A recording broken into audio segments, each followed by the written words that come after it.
Good morning. This is Faith in Our Hometown, brought to you as a community service and sponsored by Mercy Hospital, Joplin. And now, here's your host, Father Jay Friedel.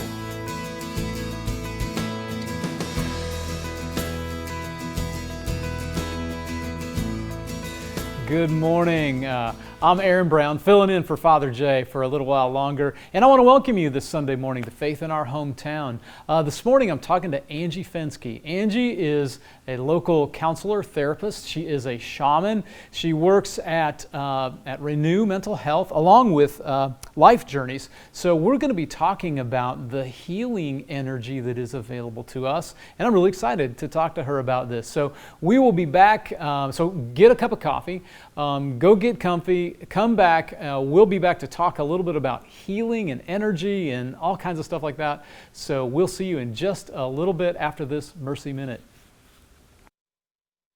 I have arthritis in my knees and it was just excruciating.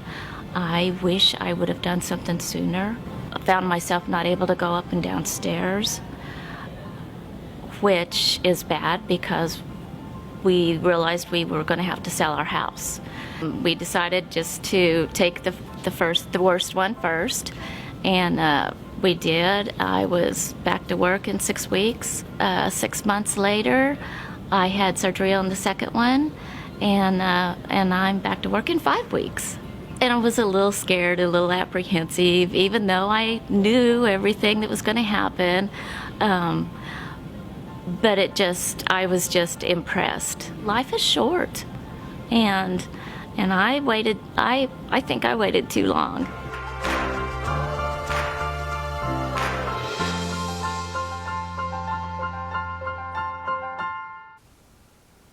Welcome back. I'm Aaron Brown, hosting Faith in Our Hometown today, and I'm with Angie Fenske, and I can't wait to hear Angie's story because she is a fascinating person. I met her this morning, and we had a chance to talk before the show, and I'm so eager for you to hear her story as well. So Angie, welcome. It's great to meet you, and it's great to have these moments with you. So tell me, and our viewers a little bit about yourself. Okay, I'd love to.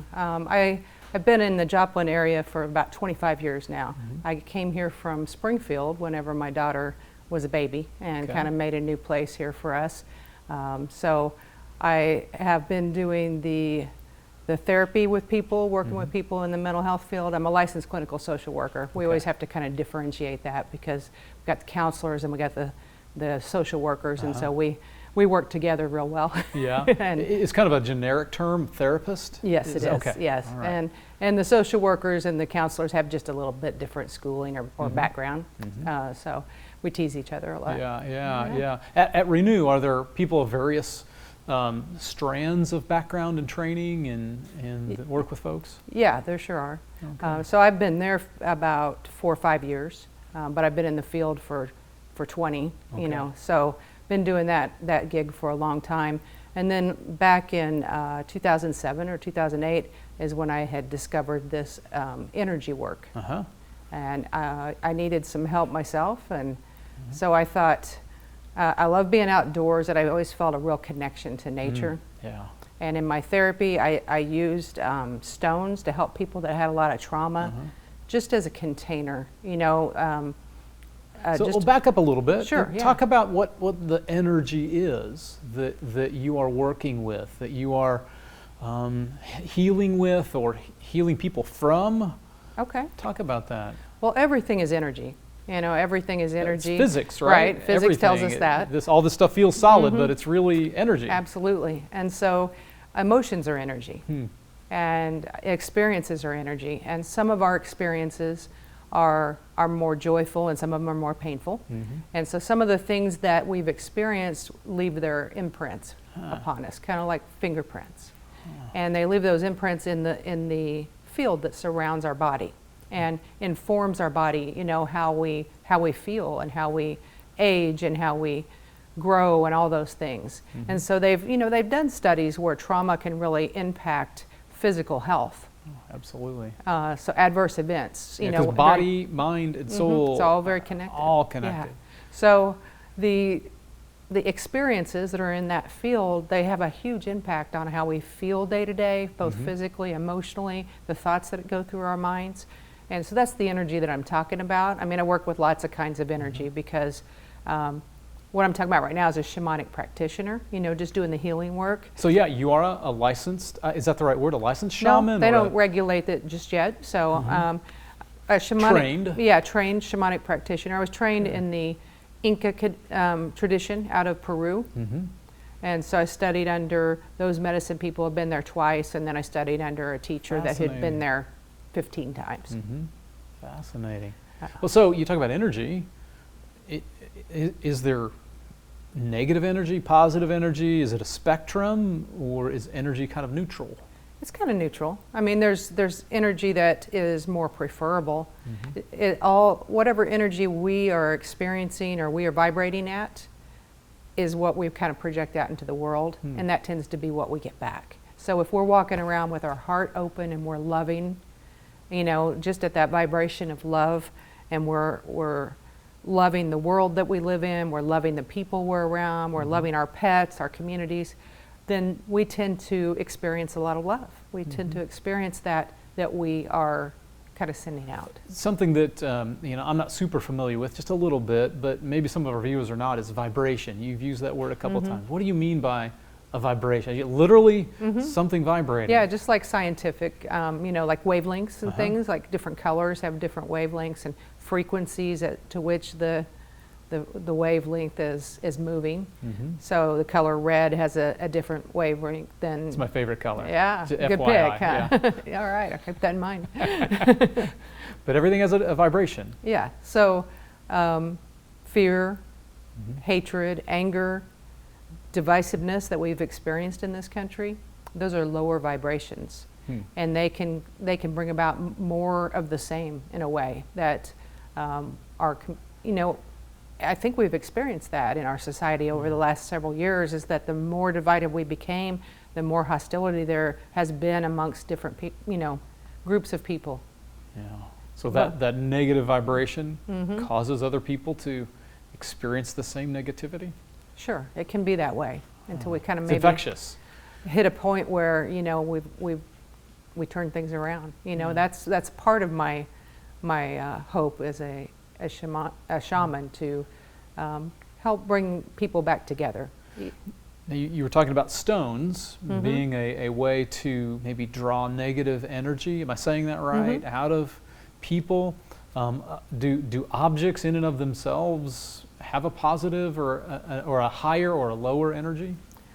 No, I don't think so. Not objects. Stones are of the natural world. They contain things. They're just like magnets in a way. Okay. So they just hold history in an energetic form. So when I first started using stones as a therapist, I really didn't have any training and didn't know exactly why. It was just instinct. Ever since I was a little kid, I loved to pick up rocks at the beach, you know, at the lake or the river or whatever. And so I had a box of them. So I started taking those in to help people that had so much trauma that they just couldn't begin to process it. They were in substance abuse treatment, and they would relapse, you know, if they tried to talk about that. Yeah. Well, give an example of how you might use stones in helping somebody out. Absolutely. So today, as far as my work at Life Journeys, that's my business, and I am located inside Renewed Mental Health. So there's a lot of overlap. Yeah, closeness there. I do both out of the same office. So I have a medicine bag, which contains stones that I have worked with for a long time, that I've done ceremony with, that I've carried around. And so those stones, I would choose one of those, and I would have a person lay on a massage table, and after we kind of talked about things. So somebody might identify that they had a theme of, say, abandonment in their life. You know, maybe one of their parents left them at an early age, and they've replayed that many times in their relationships, and that's a sore spot for them. So maybe they were in a place of fear of abandonment. It's a big deal for a lot of people. You know, I have an adopted daughter, and that's one of the big things that we struggle with in our home. For sure, it's a hard one to heal. You know, and therapists work on it sometimes for years. You know, and as a therapist, I've helped people with that for years. I believe the energy work speeds the process up a little bit. And sometimes it just gets around your defenses and your thoughts, because our brains are not always our friend. When it comes to healing, they keep repeating the same story, and so it's like a recording that keeps playing over and over and over. Yeah. So we're trying to, back off and kind of like change the story, stop playing that same story. So we'd identify a theme or an emotion that they want to work on, and then I would hand them a stone. I would ask them to lay down on the massage table. They can cover up with a blanket or whatever. They stay fully dressed. It's not like a massage. And so I do some prayers, and I generally match that to the beliefs of the person coming in, or I may do so before they come in. Get to know them a little bit before they, Yeah, and then after we've talked, about what they're comfortable with, I explain the whole process, and then I hand them a stone and I ask them to kind of bring up those feelings, a memory or two that they would really like to not be so painful. And they are in that safe place called sacred space, and they've worked to relax a little bit, guided them through some breathing to get relaxed and open, and then I ask them to revisit that memory. And so then they blow that feeling into that stone with their breath, just because that's energy. That's one way energy transfers, is through breath. And so they make that imprint in the stone. And we would then place the stone on one of their chakras, which is probably a whole nother topic. I don't know if you know what chakras are. I just a tiny little bit. Okay. Yeah. But also, so you mentioned it. So the stone is placed on their chakra, one of their chakras. Chakras are just energy points in our body. In our body. Okay. Yeah, and that really comes from the East, but they also talk about that in Peru. So they're energy centers that one is about at the pelvic area, one's at the belly button, one's right at your solar plexus right here where your ribs meet, your heart, your throat, your forehead, and then the top of your head. And so those affect different ways, and those energy centers, they try to help keep that field clear. When I was talking about how we have all these imprints that affect us, our energy centers, our chakras, they work to try to clear all that. They're kind of like spinning wheels of light. Almost like organs within our body. Yeah, they have a job to do. Yeah. And so like the first one is red. We talked about those different vibrations as well. And it often deals with things that happen in early childhood. And its main theme is like fear. So when I'm working with somebody that's got a lot of fear, it's going to be that first chakra. So I just said my favorite color was red. Does that mean I have fear issues? Well, I don't know. I don't know you that well yet. There's no correlation. No, okay, all right. There's not. So you might like red because red is your root chakra is really strong and you're very grounded. And my favorite color is brown. Because it's my last name. Yeah, there's that. Hey, we're going to have to come back to this. I want to continue on. I want to know more about the chakras, and I think this is really, really fascinating stuff. Okay. But we're going to take a quick break here. And so, as I have often said, go freshen up your cup of coffee. And I'm talking with Angie Fenske. And we're talking about healing and the healing power of energy and spirituality. In fact, that's what I want to talk about a little bit more when we come back, is spirituality, how all this comes back together. So go freshen up your coffee, and we'll be right back with Faith in Our Hometown and having a conversation with Angie Fenske. We'll be right back. You're watching Faith in Our Hometown on KSN TV, brought to you as a community service and sponsored by Mercy Hospital, Joplin.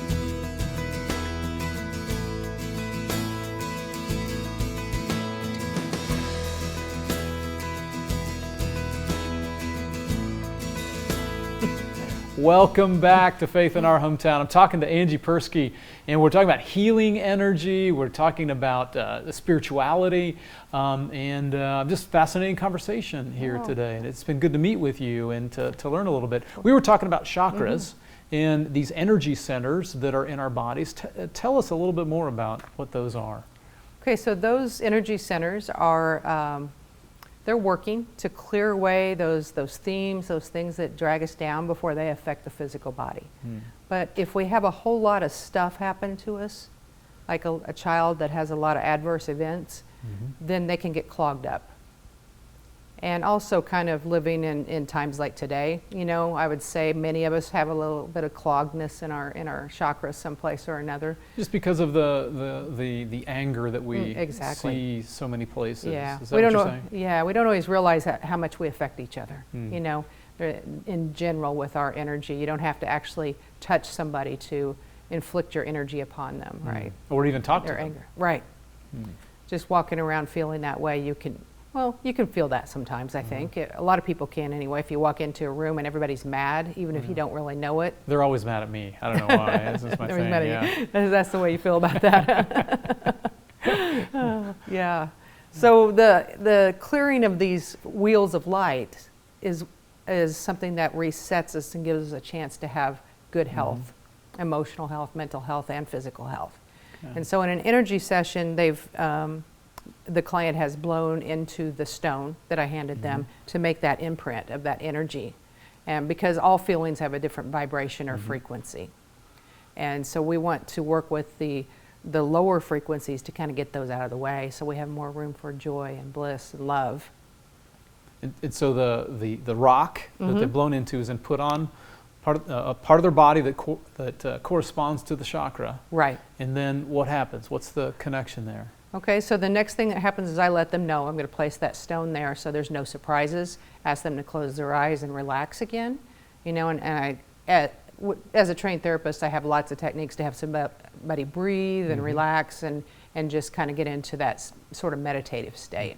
So while they're doing that, I'm kind of checking. I've already checked to see what chakra is impacted, but then I'm kind of seeing how that energy feels. And I can kind of sense it with my hands. I also notice a change in their breath. And so I use a rattle, like a maraca type rattle, or a feather to help that energy kind of along, bringing that up counterclockwise. From the stone into the chakra? No, out of the chakra through the stone and like into a candle. Okay. So we're bringing it out of the body. It's not like I'm putting any energy in that comes from me or anything. We're mostly focused on what we're clearing out so that we remove at least the pain of some of those incidents that someone may have been through. Can you give an example of you know, just speaking non-specifically, but an example of someone that has experienced some healing or a new sense of health through that? Well, sure. I've seen the most amazing transformations by people who come to the retreats and learn to do some of this energy stuff themselves. So it may be that, you know, a student that I'm thinking of, because they come and they dive into it a little bit, you know, and they do some techniques themselves that they really learn how to keep themselves more clear. But recently, I'll talk about somebody that's not a student first. Recently, I had a grieving widow come in. And, you know, she's just sad, just so sad, and has been for a while, and kind of wanting to find some joy, find some hope, you know, some plans for the future. And mostly what she experienced was she felt lighter. She felt more open, a little bit of hope when she left. And I mean, her grief was very heavy. Yeah. Some of the other examples would be people who are very traumatized. You know, it doesn't have to even be a recent trauma. People who've ever been traumatized, they go into that fight or flight. You might have heard of that kind of state of being, fight or flight or freeze. And so there's a whole continuum of that. That's not always like they're completely in that place. We call it dysregulation in the therapy world. They might be somewhat dysregulated, or they might be completely kind of checked out. And so somebody coming in and they're really worked up and dysregulated because of some trauma. And there's these energetic techniques that really reduces that fear and calms them and resets that vagus nerve that has control over which system in our brain is in charge. And those people are they're so much fun to work with. It's really gratifying, really. See big changes. Oh yeah, big changes in one session. You know, yeah. if they're really dealing with a lot of trauma. And do people often come for more than one session? I usually recommend about 3 for people if they've never had energy work before, because there's different aspects that we can do. So the first one is always going to be kind of working on those themes like I was talking about. And The other one, the second one probably would be an additional theme. But there might be also something with relationships, with their ancestry. We were talking about ancestry on the break, Right, you know, yeah. and you know, just how those things, those beliefs, those things, even our DNA, the way that we get sick, or you know, medical issues we might have, or the way that our ancestors died, all of those things can have an impact on us. Wow. So we work with those kind of things as well. Yeah, it's a wide thing. You're not just talking about the Right. present, but you're talking about the past, and not just the near past, but Yeah. long Way- past. yeah, even past lives, and that, you know, that may be something Past we don't know lives. about. Yes, but Wow. even Talk past a little bit lives. about that. I mean, how might that work to somebody's healing? Talking about past lives. Well, there are, again, it's kind of like imprints, but there are sometimes calcified energies that say, well, I have a bad knee here. I have a knee that bothers me. And so that may be something that I injured in a lifetime past, or several lifetimes that I kind of had a knee injury. That may be something that kind of gets carried over. And so I can go and have a shaman remove the evidence of that energy. And it's just kind of locked in there, and it will get better. It's kind of already been damaged some in this life, so I still may have some trouble. But the source of it has been removed, if that makes sense. And sometimes it's emotional issues as well. Like, have you ever met someone and just felt like you've known them all your life? Sure have. Yeah. Yeah, and sometimes those are those connections.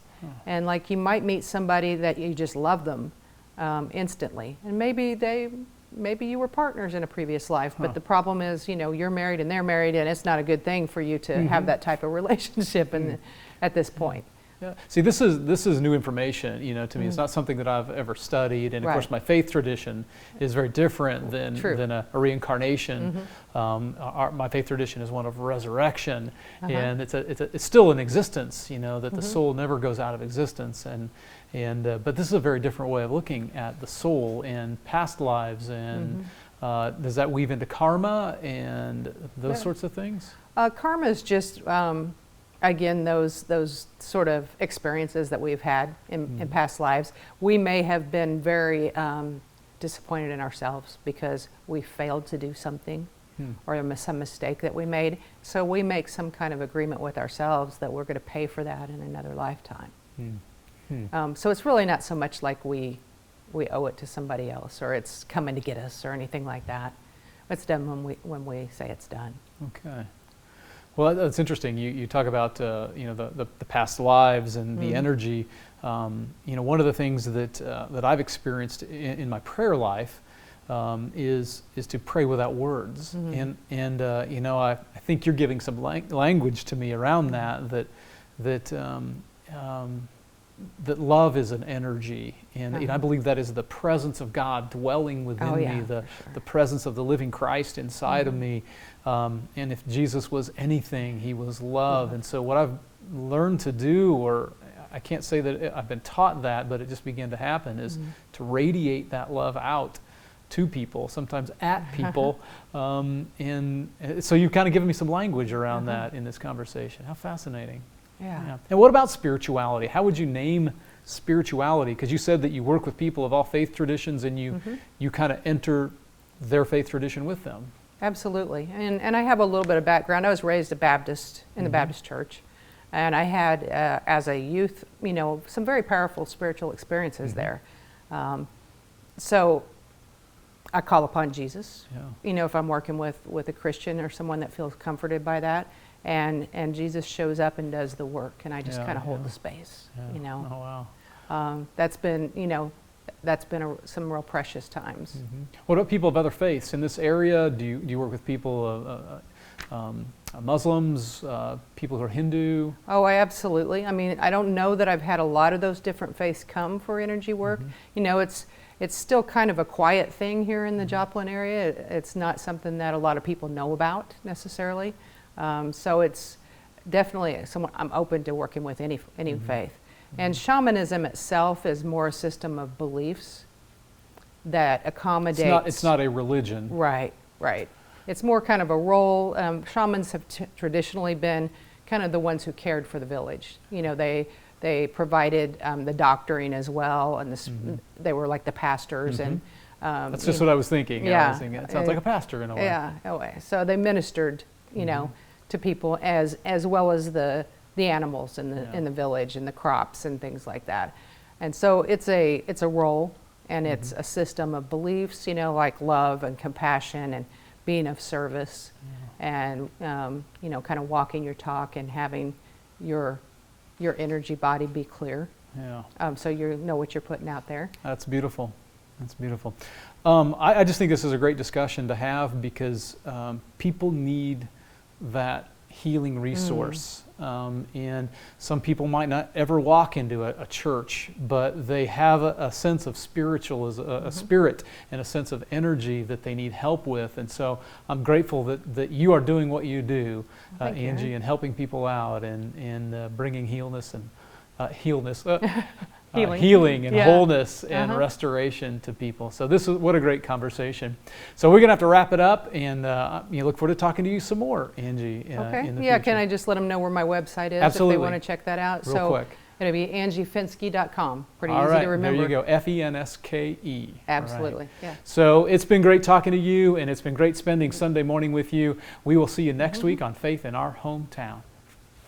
Blessings and greetings of mercy to you. My name is Anna Nichols. I am a Sister of Mercy and currently the leader of Heritage and Spirituality at Mercy International Association. I love the fact that sisters throughout time have gone where they have been called to go, and they have often picked up ministries that they never intended to pick up. 25 years ago, there were 22,000 Sisters of Mercy globally. Today we're down to about 6,200 with Sister Rock and some of the others. But despite the fact there are 6,500 or 6,200 sisters left, there is an amazing number of women and men of mercy who are working alongside us, and that continues to expand, and for me that is incredibly exciting. So as far as National Catholic Sisters Week, I really look at the legacy that they have passed on, and the fact that so many women, men, young people are living mercy today. That really is for me what's significant. It's been great spending a little bit of time with you this fine Sunday morning, and it's been great spending time with Angie Fenske and our conversation about the spiritual life, the energy life that we are, and the healing that is possible. Whether you are a person of the Christian faith or not, or just a person who has that spiritual longing, there is a possibility of healing and restoration and hope. And I'm just so glad to have had this conversation with Angie. And I just hope that you are working on your spiritual life, whatever that looks like for you, growing, searching, reading, praying and meditating, so that you can connect with the God who made you, who loves you, who knows you by name. So have a great week, and we will see you next Sunday back here on Faith in Our Hometown. Take care, God bless, and be healthy. Thanks for watching. Faith in Our Hometown can be seen Sunday mornings at 6:30 and 9 a.m. on KSN. Brought to you as a community service and sponsored by Mercy Hospital, Joplin.